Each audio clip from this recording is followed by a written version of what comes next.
Hi, Hannah Mason here, and today's Spark is all about the real you, uncensored.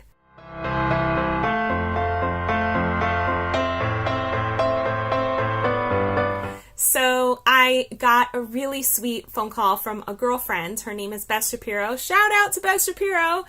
We've been friends for a really long time, and she is a writer, and I'm a writer, and it's something that we share and we talk about, and she's been looking at my writing for almost a decade now, like 8 years, something like that. And so I don't think anyone knows my writing as much as she does other than my immediate family. And she called me and she's like, okay, I have to ask you. I just finished reading Hold That Thought.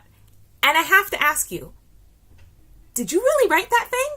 And I was like, yeah, I wrote that thing. She's like, there isn't any of the apologetic self-effacement, putting yourself down, holding yourself back that I'm used to seeing in you. It's just totally unadulterated Hannah. And I was like, yeah. And I was like, is that good? And she's like, yeah, it was great. And it was just really interesting to hear that she felt like it was more likely in her mind that I had either dictated and had somebody else write the book or just told someone what I wanted the book to be about and they wrote it, because the idea that I would just totally put myself out there and be so real and so tangible in such a clear way without putting filters between myself and the reader was kind of a surprise to her based on her knowing me. And I guess that's kind of a compliment to where I've come to. And I realized I had to tell her that the reason I think that the book has gotten that far in being so real and so me and so raw is because of the help of my nephew, Shimmy Herman, who I haven't had the chance to publicly thank. So I want to take this opportunity to mention that when Shimmy first came to Israel, I asked him to take a look at the book, and he didn't just take a look at the book. He gave me so much amazing editorial feedback. And the strongest piece of feedback he gave me was to own myself. Because I kept hiding behind all of the experts who I quote in the book and thinking oh, well, I'm not them and they're amazing and I don't really have anything unique to offer. And he's like, what are you talking about? This is you and this is you and this is you and your voice is unique and all of these places where you're funny and clever and you bring in things that lighten up the topic that could otherwise be really heavy. That's all you. You gotta be more you. And he really pushed me to not just write the book in a really raw and tangible way, but to up my game and to own my stuff and to take credit for the things that really belong to me.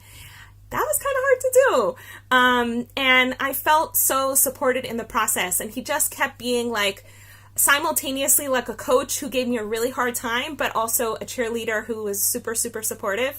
And I don't think this book could have been anywhere near as strong as it is if it wasn't for Shimmy. So I just want to say thank you so much. And for those of you who don't know who Shimmy Herman is, Shimmy used to go by his English name, Jacob, and he still goes by Jacob. So those of you who know Jacob Herman, my amazing nephew, down in the comments below is an amazing opportunity for you to say, go Shimmy, go Jacob, you did an amazing, amazing job. And I want to bring this back to what this is all about and why I'm bringing this issue in a video.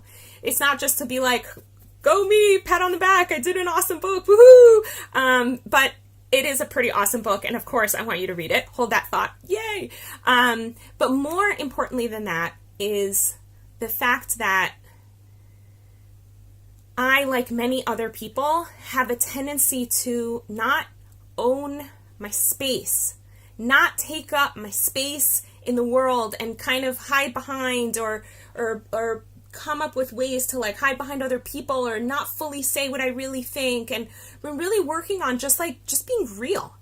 And being in front of the camera has been an amazing, amazing opportunity for me to just practice, just being real.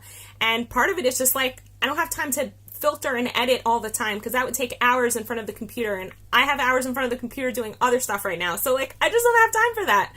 And what it comes down to is, can you give us your all? That when you give us the full, unadulterated, unfiltered, uncensored you, that's what we fall in love with. We think that if we say the right things and behave in just the right way, that everyone's going to like us. But then we just end up having people like a mask of us, but not the real us that's inside. And the real you that's inside, I know, because you are a soul. And like every other soul, you're absolutely beautiful. And when you shine your uniqueness and your realness and you're just straight with people, it's such an awesome thing to behold. And some people might not like it, but most people are going to have an opportunity to engage with something real. And that's so exciting. So coming into the Jewish Shabbat, the Sabbath, which is a day of rest, it's a day that we totally disconnect and unplug for 25 hours and just really check in and build real connections with real people in real space. I want to bless all of us that when we're having those connections and when we're spending time with the people around us, that we not filter, that we just be like real and be honest and open up our hearts and show everyone the beauty of who we are. And if you happen to have time this weekend and are looking for something lovely to read, I highly recommend Hold That Thought. In the meantime, wishing you a lovely weekend. Want to experience more vibrance, clarity, and joy in your life? Book a guaranteed session at hanamason.com/joy.